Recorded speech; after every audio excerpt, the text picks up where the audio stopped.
Snake, tell us a story. Oh, I have so many stories. So many. Which one to tell you? You gotta bear in mind, every story I tell doesn't exactly end with a happy ending. Instead, they end with kind of a confusing, not too sure what to make of ending. Have I ever told you about the story of when I was with a bunch of friends who just came back from the military, and we went to a club and they hired a stripper? Does this sound familiar? I'm not too sure if I've ever told you. There's so many stories. I've probably told them all like 20 times. No. Okay. Well, anyway. Brace yourselves. Once upon a time. Now this was about 2 years ago, and I not long started to drive, and I at the time I got a call from one of my friends who just came back from serving in Afghanistan or wherever he was. I'm not too sure where this dude was, but he just came back from serving a bunch of other friends that we all went to school with.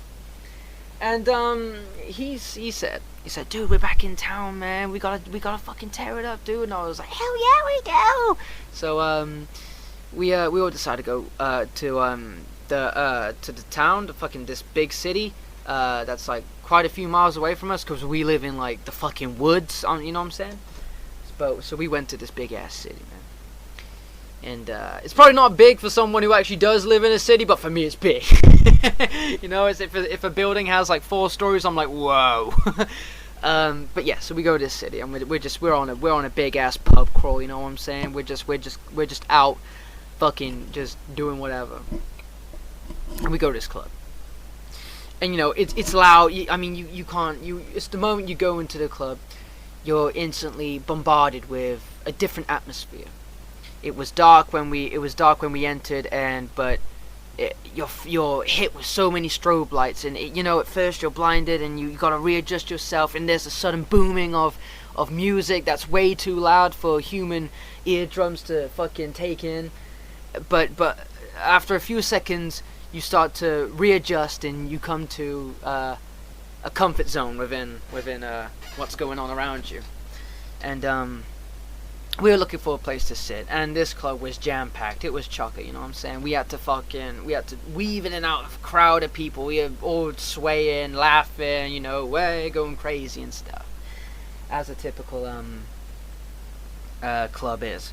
So we got these bunch of seats that we decided to sit down, and we just decided to catch up on stuff. And granted, it wasn't the best place to start off, because we had to scream right next to the person we were sitting next to, just for them to barely hear us. And so you know, that made our fucking throats a little bit like, yeah, by the end of the night. But anyway, as the night got on, we were drinking more, sharing more stories, and what's going on in our lives and everything at the time. And one of my friends goes, "Oh, dude, I didn't want to tell any of you this, but as a surprise, I ordered us a stripper." And I'm like, dude, what? You know, like, I wasn't ready for that, man. And whereas most dudes would take that as good news, I'm just like, nigga, you didn't come to me with this information beforehand, man. I'm not prepared for this. You know what I'm saying? You know, I was like, what? I was like 16, 17 at the time. 17, sorry, I just not long turned 17. And so like half an hour later, this stripper comes, and she began butt wild. You know what I'm saying? She don't fucking mess around. She the business. You know what I'm saying? And and I'm just like, I don't know. I was looking at her, and I was just like, man, something ain't right with her, man. I just because I think it's weird. I thought at the time it was just because of me and how I normally am with like women who are so quick to get naked. You know what I'm saying? I'm just like, damn, you know. So I'm just like, wow, whatever. So I end up saying, oh guys, I'll go get us all another round of drinks. So I'm like, I'll leave you all guys to it.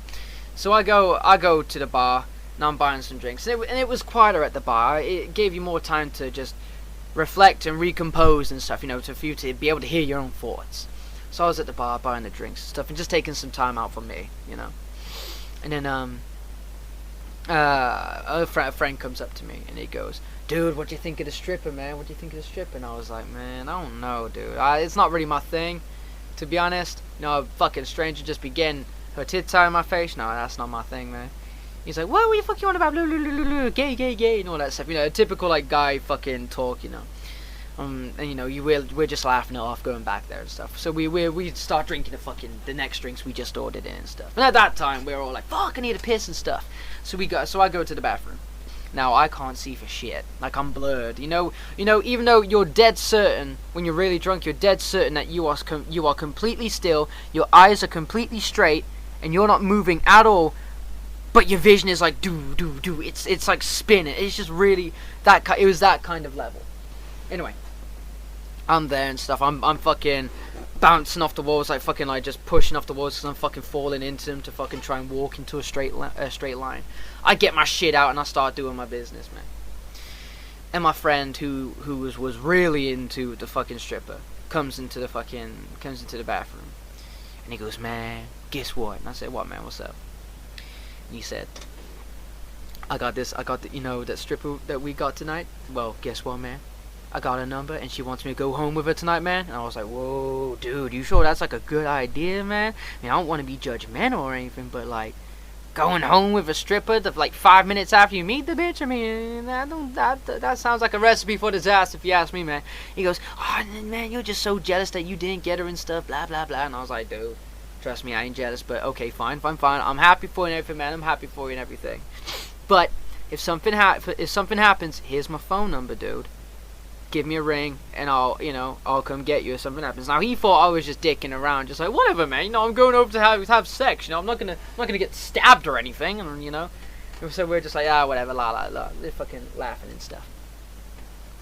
And so as the night fucking comes to an end, we're all parting ways and stuff, and the fucking dude, he's got his arm wrapped around the fucking, around the stripper, like squeezing her ass and shit like that, you know, and they go off in their own way. They go off on their own fucking, their own way and stuff back to her place, and we all go off into our place. Now we took a taxi home, being all fucking drunked up and stuff.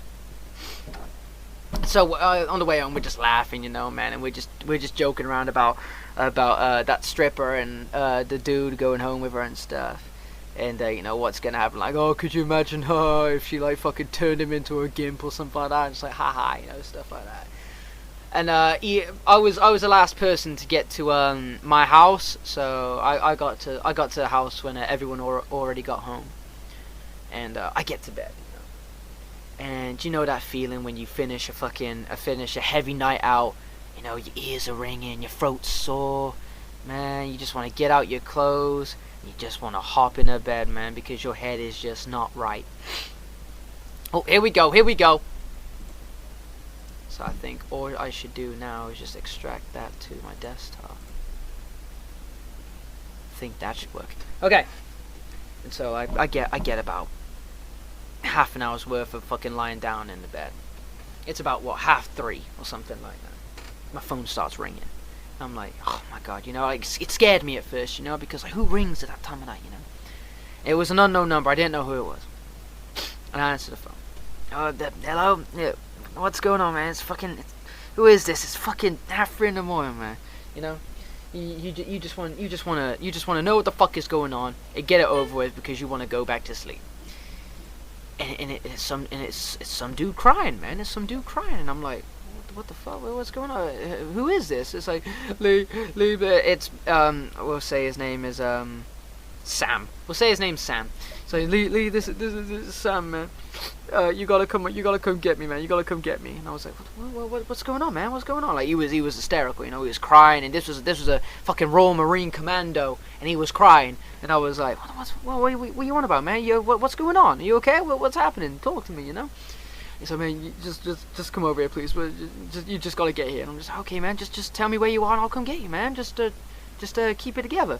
So he gives me the address. I know where it is because it's in my hometown as well. So I'm like, okay, I'm still pretty fucking, you know, way from the drink and stuff. I'm like, it's pretty late. If I concentrate, I think I might be okay behind the wheel. Fuck it. Car on. Fucking start drive.